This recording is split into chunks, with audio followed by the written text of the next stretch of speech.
Hey everyone. Wow, what a finale. Those of you that saw my reaction in the watch party, I appreciate the support. This was a wild ride that we went on. And I'm just gonna go ahead and throw out the spoiler warning now because I'm going to basically be going into everything Yoko Taro universe in this video. So with that out of the way, let's go ahead and talk about it. The episode opens up with the pods having a discussion. They're talking about their role in Project YoRHa. They're talking about how the pods do not have emotions. And it's pretty funny seeing pod 153 go, unable to answer, unable to answer. Then we see the machine life forms gathering near the tower, and it's like they're waiting to see the outcome of what is to come. Then we see 9S and A2 are getting ready to fight, and this dialogue was impressive at the contrast between the two of them. 9S says, "In the bunker where I was born," and A2 says, "On the surface where I escaped down to." And then when 9S says, "Lies," and we see the Council of Humanity, and A2 shows flowers, and then references kindness. Then 9S says, "Deception," and we see the commander and the YoRHa and the bunker. A2 says, "Hope," and we see the moment when they saved Lily. 9S then said recurred, and it's him and 2B after they set off their black boxes at the beginning of the series. So I thought this was an interesting line. Let me know in the comments on what you think it is, but I read this as 2B and 9S are reoccurring and repeating this moment over and over again. And then A2 said overlapped, and I saw this as their families overlapped, but yet again, let me know what you guys think in the comments. 9S says my dear person, and A2 says my dear family. 9S says who I was unable to protect, and A2 says who protected me. 9S says to atone for the sin, and this is in reference to 2B to over and over again kill 9S, the thing that she cherished the most. That was her sin. A2 says until the day my sin is forgiven, and this I believe is a reference to her saying at some point, "I'm sorry I'm still alive, but I'll be joining you soon as I finish things up here." A2 ultimately has survivor's guilt. They both said, "I will continue to fight. That is why this world will be." A2 said saved, and 9S says broken. And they have this badass fight. It starts off with the same animation from the opening. We see though 9S's infection is spreading. A2 activated Berserker mode to fight 9S, and them charging at each other. It was similar to a lot of like fight games that you see nowadays. For this fight, I thought it was interesting. The choice of song that they used was Emile Despair in this episode, and then in the game, it's the song The Sound of the End. When A2 tells 9S that he needs treatment, we hear him say that what is the point? Even if he did that, the pain would not go away. A2 says even the broken moon will never be full again. And a quick reference on the broken moon, Emile broke the moon when he was attacking the aliens. The cool thing with this fight though is A2 dodges the attack just like you see in the game. Part of the reason 9S is able to keep up with A2 is because of the infection. We saw this with Lily in both the manga and episode 6, that the infection gives them a boost in strength and sometimes abilities. Otherwise, in normal circumstances, like we saw with episode 13, 9S would not have been able to keep up with the attacker type models. He is showing now in this fight the pain that he is in. He says no matter what the situation is, the truth about YoRHa, he would have been fine with the pain and the lies as long as she was with him. He then starts talking about how everything took 2B away from him, including A2. When he knocks A2 off the building, we see Pod is the real MVP. I think he is the hero of this episode. And all of a sudden you see his arm and he helps A2 avoid 9S's attack. And then she takes the advantage and takes his arm off like we see in the game. They come crashing down and we see 9S is damaged, and we see A2 has dropped her guard, and then 9S takes that opportunity to hack into her. This hack that he does, it looks similar to the game when you hack A2 multiple times in the final battle. We're seeing 9S has gone through her memories. She tells 9S to leave her memories alone. 9S says we YoRHa don't deserve to be loved, and they should just end it all. Then we see A2's family. We see her former squad members, and then we also see number 4, 16, and 21. And then we see the other 2 members that they try to save as well. And then we see the resistance members. You see Rose, Anemone, Dahlia, Lily, and Margaret. 9S says because of the useless number 2, everyone died. Which, ouch. Those quick scenes that are shown are memories from episode 17. It's basically the moments of all these characters when they died. We hear 9S saying it is her fault that they all died, and she even killed her own family. And then we see Lily from episode 21. But here's where things change up. 9S says there's no meaning for us to live. And then you start to hear him break down, and you hear him beg someone to help him. Then there's a light that appears, and it turns into a white box. Then we hear number 4 saying you need to live, number 2. Then we see her memories with her family, and she says I'm not alone anymore, and then takes in that light. So the color white can represent purity, perfection, honesty, innocence, peace, and even beginnings. And then the color black can represent loss and grief. So I saw this as her black box evolved from something negative, such as her loss and grief, to something like peace and new beginnings. Let me know what you guys thought when you saw this moment. The entire area lights up, and she begins to fight off the infected 9S. And she says, my reason to live is to take this world that I connected with all all of you and protected the feelings that I've been entrusted with. And we see a similar situation with the Red Girls when they hacked A2 in the game. You saw tons of them in all different sizes. Pod comes in to save the day again. He's trying to hack in and help her break out, and then she finds the weakness and breaks free. But then we hear 9S say thank you. Then we see the ending theme of the beach with the moon. Pod explains that due to 9S's hacking, the memory realms have been fused together by force. Then we see a similar thing to ending C, where we're getting 9S laying on that bed, and then we see A2 is able to see 9S's memories. Now while she's watching the memories, we see a homage to Nier Replicant ending B. 9S is sitting here just like Gestalt Nier was. He looks up and he sees memories of him and 2B, and it's similar to Gestalt Nier looking up at Yona. They're both looking at the person that's most precious to them. We see what I explained in my Nier compared to Neon Genesis Evangelion video. 9S was born alone, and then when he was introduced to 2B was his family. A2 is watching these memories, and I think she feels empathy for him because she went through a similar situation where she lost her entire family, which is why she listens to him like we saw in episode 23. But then all of a sudden we see one of the Red Girls, and now we're getting a mixture of ending D here. The Red Girl explains the anxiety, the solitude, the hesitation that the androids feel. The machines went through the same thing. And then she points out to A2 that A2 probably already knew this. She explains that the tower originally was a cannon built to destroy the human server. Now, a really quick side note here. I'm totally getting End of Evangelion vibes in this beach scene right here. I don't know if anybody else got that, but those are the vibes that I got. Which it does make sense that we're seeing End of Evangelion because that was part of Yoko Taro's inspiration. The machines explain that now the tower will launch at Arc, and they will go into a new frontier. She explains the reason we considered the meaning of existence and came to a different conclusion. Just like the game, they said the journey may be wandering an empty sky for eternity, but then all of a sudden we see everyone else. We see Adam and Eve, we see Pascal and the children, you can even see Big Sister and Little Sister there, even with Little Sister's husband. Then we see a desert machine, and then we see Kierkegaard. They also give A2 the option to kill them right then and there, or she can go with them. A2 questions what has she been fighting for, and who has she been living for? A2 asks Pod to help repair 9S. He tells A2 that it will be extremely difficult. She says there is a way, and she will take care of it. Pod is concerned, and he advises against it because it would be too dangerous for A2, and she laughs and says, "You're a better guy than I thought." I love their relationship growth in this series. It was shown a little bit more in the long story short, so I'm glad we got to see this in the anime. And now we're starting to see ending C. We see the moon crash, and we see the same thing like in ending C, where she talks about how she's never realized how beautiful the world is. And normally in the game, we would see Pascal and the Resistance watching the Arc take off for ending D, but sadly in this anime, none of them are alive right now. And then we see the ending End of YoRHa, which as we all know is ending E. We're just obviously not getting the same interaction of fighting off the credits like we did in the game. We see the credits rolling, but only 13 minutes of this episode has happened at this point, which is actually about how long on average it takes to get through both endings if you sit there and watch the time. And I really enjoyed the fact that we do not have to see them take each other out like we did in ending D. Also for the novel, this fight was pretty short too. It was only about a page or two, but then we start to hear the song Weight of the World playing. Then it cuts off and then we see the hidden reports. Report 1 says, urgent report regarding 9S and 2B. Huh? Why? What is this report? What's urgent about them? We know in this current moment 2B is dead, and then they're trying to revive 9S right now. I have no idea what's going on here. Then report 2 says, it has been determined that there is a high possibility that the survival of the two is connected to the Great Calamity. Notify all association members to observe with the highest level of caution. So this is interesting. I think this ties into Drakengard 3, which in the year 856, the Great Disaster occurs, which brings dragons, watchers, and otherworldly creatures to Midgard, while at the same time, a mysterious city appears out of nowhere. In 865, 11 years later, this mysterious, seemingly modern city would be called the Cathedral City, and that's the same city that we saw in Drakengard 3. What the cathedral itself is used for is unknown. However, given that many hundreds of books and records kept within the walls, and that it was well stocked with troops when the Intoners liberated Midgard, in the Intoner resurgence, it can be assumed that it was the headquarters of either the church or perhaps the lords of the land. Now getting into Accord's duty, her duty is to investigate this great calamity to understand why it happened and to prevent it from happening again. At first I thought it was 2B and 9S that were the quote-unquote two that this report spoke about that's tied to the great calamity, but I'm also thinking maybe it's the Intoners. And if that flower comes back, would that cause a great calamity? Let me know what you guys' thoughts on this. This I feel like is leading up to something big. And going back a little bit to Accord's duties, Yoko Taro calls it the fall down, which refers to the event in which a single timeline disappears or is annihilated. And Accord's duty priority is to actually work on preventing that from happening. And then we're back to the credits again. And then just like in the game, we hear the pods talking about completing Project YoRHa. They're about to delete all the data, but then all of a sudden it is interrupted. Pod 042 says he cannot accept this resolution. He starts to do a data salvage. In the novel, Pod 42 is explaining how he has a sense of affection for 2B and A2. But then we start to see the same similar dialogue that we saw in the game. Everything that lives is designed to end. They are perpetually trapped in a never-ending spiral of life and death. However, life is all about the struggle with this cycle. That is what we believe. Pod 153 asks, will the data salvage restore all their past memories? And then they talk about restoring their bodies as well. And using this, couldn't it lead to the same possibility? Pod 042 says the same thing. The possibility of a different future also exists. The future is not given to you. It's something you earn. Now we're seeing more of what happened in A Long Story Short, and we are seeing what happens in Ending E. Because in the game, it can be easily missed on why Pod is carrying another pod. We hear the tower system speak, and it is the same voice for the red girls. Now what I'm wondering is this the same red girl that we see in Nier Reincarnation? One would assume that. Then we see the other pods on the network begin the data deletion process. Pod 042 asks Pod 153 what should they do, and then all of a sudden she flies off. Then Pod 567 appears, and he's advising Pod 042 to dispose of 9S. And looking into this pod, the voice actor for this pod is actually the Japanese voice actor who played Nier. Pod 042 will not listen, and he explains that his actions are based off emotions, and that there is a possibility of the existence of a new future. Now this battle that is happening between the pods, I love this moment. Pod 042 said, do you know the appropriate phrase for such a situation like this? Suck it. Which of course was the reference from episode 20. A2 taught him that. And then he starts annihilating everyone. He says, 2B, are you seeing this? You gave me a reason to live. Then all of a sudden we hear Pod 153 saying target confirmed, and then the laser starts destroying all of the other pods. I imagine this satellite laser is one of the other 13 satellites that are in space. Pod 153 says she also denies the final process of Project YoRHa. And this is ultimately actually Ending E when we're fighting the credits. That battle with the credits at the end of the game in Ending E, we're literally watching that happen right now in the anime. And then just like in the game, we see Pod 153 carrying Pod 042, and then he's talking about that suicide attack he tried to do. But then we start seeing the pods forming a shape, and it almost looks like the symbol for the Army of Humanity. It also does look like the YoRHa symbol, but it looks more like the Army of Humanity symbol. Let me know what you guys think. Then the screen goes white, and we see the same thing we saw in Ending E. We see Pod carrying an arm to 9S and 2B, and then Pod 153, it looks like she lost power. Now what's interesting is these flashes right here, it's actually Morse code, and it's simply stating thank you. And since we saw 9S and 2B, it's transitioning to that window where normally we would see A2, like we did in the end of the game, but all we see here is her Type 40 weapon. We see 9S wake up, and he says, even if this world is filled with curses, even if this world unleashes judgment. Then we see 2B gets up, and she says, within the spiral of reincarnation, we will continue to resist, while singing words of prayer. Then she says, good morning, Nines. Now we've seen something similar in the concert from 2017, Memories of Puppets. 9S says, even if this entire world is cursed, even if this world punishes us. Then 2B says, we will continue to struggle within the cycle, singing hymns of hope. Now I have not seen the other concert from this year. I'm going in October, so I will not be speaking too much on that one. I'm trying to keep it as much of a surprise as I can and not look anything up on it. Also, the events in the concert are a little bit different than what we just saw in this anime, because in the concert, 2B woke up first trying to wake up 9S, and no matter what she did, her and the pods, they couldn't wake him up. But then all of a sudden, he finally woke up. And I think that concert is just going to be easily explained as it's another branch. And then we see the title change from End of YoRHa to Alternative Eden, which can mean paradise or perfect state of happiness. And then there's the obvious of the Garden of Eden, which can also be fitting as well, since they all get to start all over again. You could look at 2B and 9S as the new Adam and Eve, bringing life back to the planet. Now, you could potentially look at A2 as Lilith as well, but I think that all depends on your interpretation. From what I've read online, there could be a little bit of debate on this. Lilith was used as a symbol of the first independent woman created. Lilith fled from the Garden of Eden to gain her independence. And we've seen A2, she's been independent these last 4 years. So it's interesting to look at it like that too. And then we get the huge Easter egg. We see a court suitcase, and then we finally see her, and she winks at us viewers. Then the camera goes down and we see A2 next to the lunar tier. I was worried when we didn't see see her in that window, and A2 being next to this lunar tier. I would love to know what your guys' thoughts are on this moment, but when I saw this, that flower in Nier Replicant was talked about as a legendary flower that grants wishes. So maybe when she wakes up, she'll wish to be with her family. Or it could be just for us fans, you know, we wish to see what happened to A2 at the end. I think it was Accord who made sure that A2 was repaired because she was monitoring A2 throughout the series. Accord we haven't really seen step in or get involved since Drakengard 3. We saw back in episode 17, Accord made a reference to monitoring A2 in one of her reports. And it says, it's currently being discussed whether A2's existence has had an effect on another branch. And then it was explained in Drakengard 3, singularities means persons, place, or things that can trigger a divergence or branch across multiple worlds. Branch phenomena occur when enough magic particles are in an area and all relevant conditions are met.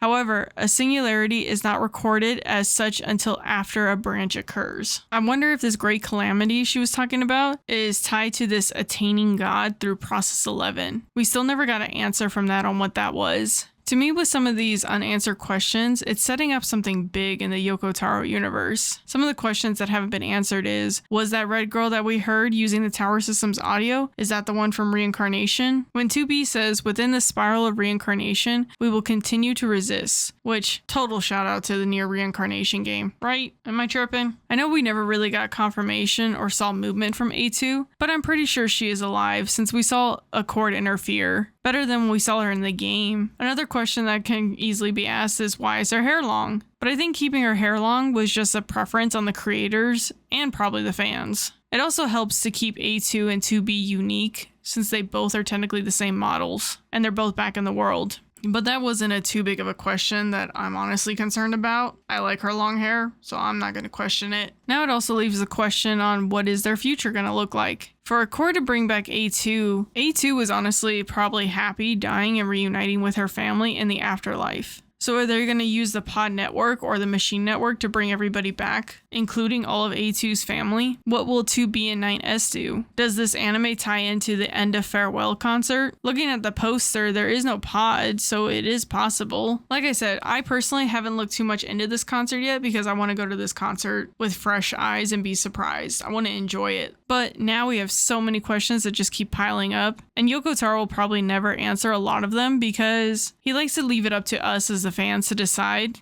And I also want to give a huge shout out to everyone who joined my watch party the other day. And also an extra huge shout out to everyone that did my Discord channel to talk about the theories about what we saw in this episode. A lot of this breakdown was because of the conversations we had over the weekend on this episode. So thank you so much to them, and then everyone else that's watching this as well. Let me know in the comments what you guys thought of this episode and the series as a whole. I think Pod is the real MVP. He's the hero of this series. I loved every bit of this series. They did such a great job giving us more to this universe. It made me cry, made me scream at my TV, and I never thought I would go through that again with an anime adaptation of a video game that I've played a million times. But chef's kiss to the animators who worked on this series and all the creators as well. It was such a good series. And I also plan on keep working on videos like this as well. So just because this anime is over doesn't mean I stop. So I appreciate all the support that you guys have given me. And hopefully with Tokyo Game Show going on, maybe we'll see something more announced. I'm going off the expectation of probably not, but we never know. We still have one more day left. And then since Yoko Taro just announced that they're doing that Nier and Stellar Blade crossover event, I guess I need to go get Stellar Blade now. But yet again, thank you to everybody to continue supporting my channel.